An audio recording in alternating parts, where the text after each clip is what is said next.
In the year 1631, 100 years after Our Lady appeared to Juan Diego in Mexico City, a very special gift was given to Diego Lazaro in a little town called St. Barnaby in the province of Tlaxcala. Diego was one of the earliest converts to the faith. As was the custom of the day, he was married at the young age of 17. He and his bride lived a very modest lifestyle, much as his ancestors before him. On the feast of St. Mark on April the 25th, 1631, just one short year after his marriage, while processing with other members of his church, he had an apparition of St. Michael the Archangel.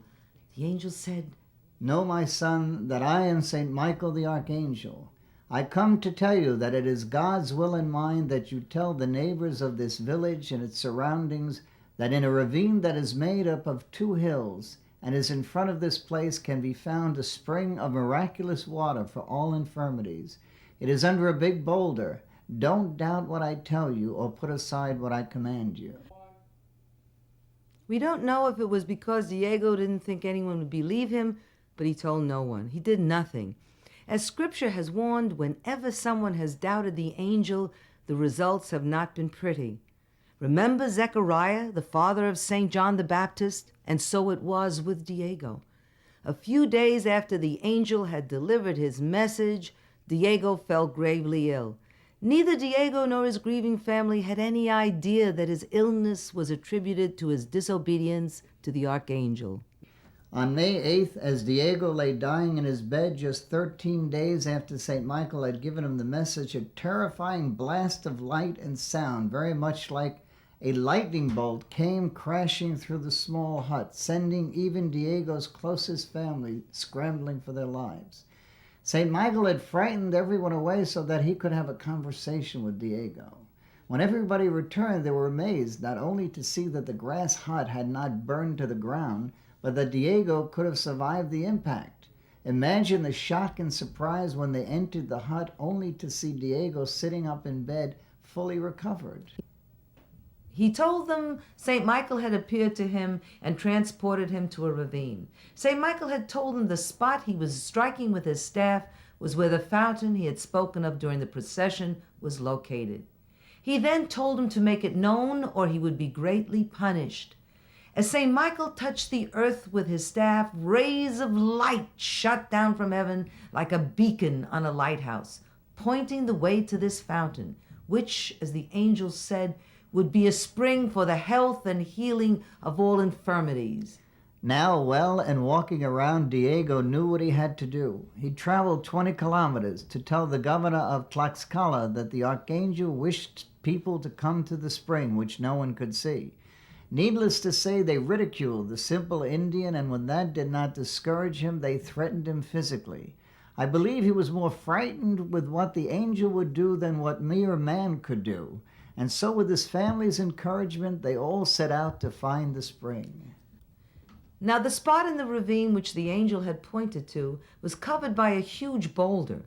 Diego and his wife, along with his parents, dug and dug, trying every which way to dislodge the huge rock to no avail. They couldn't budge it. They did not give up, but kept on digging, although I'm sure they thought the whole enterprise was hopeless. The rock was solidly embedded into the earth.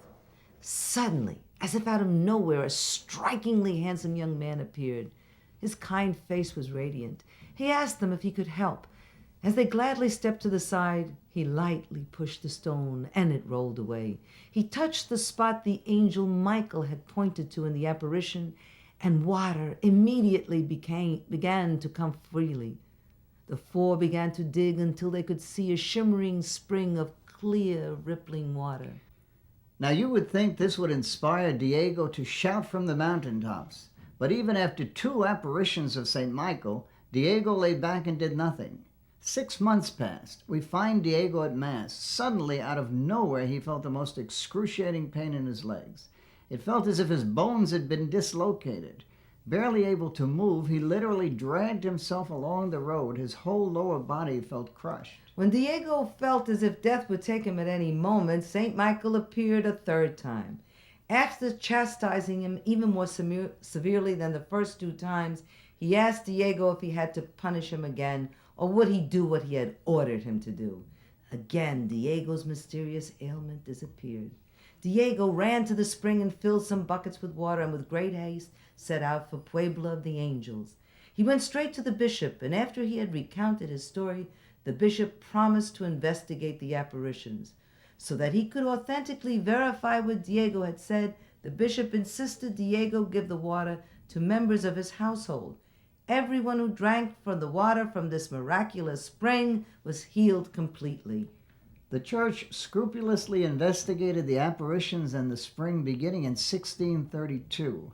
After intense investigation, the apparition was declared authentic and given approval.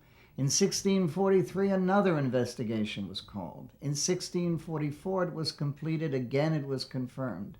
Finally, in 1675, having been investigated for the last and final time, Holy Mother the Church declared that all three visions were in truth from God. Diego spent his last 3 years on earth serving St. Michael and his miraculous spring, now a well. By his selfless tending of the sick and infirmed who came to the well, he was the true miracle of St. Michael. He had obeyed. Maybe it was a bit late, like St. Augustine's late have I loved you. But the Lord, through his generous love and patience, can work even with a reluctant giver. According to tradition, the townspeople said that on the day Diego died, they saw brilliant rays of sunshine flooding the town. When his body was exhumed many years later, it was found to be incorrupt. There are so many miracles that have occurred, the custodian tells us it's no longer possible to chronicle them. The water stopped flowing for some unexplainable reason, and then it began to flow again 7 years ago. Father Gilberto Cervantes, the custodian, told us, when the people do penance, the well water returns. When they fail to do so, it dries up. Father said that if the water were used for anything but a holy intention, the well would dry up again. On Saturday, July the 28th of the year 1990, the well began to flow once more.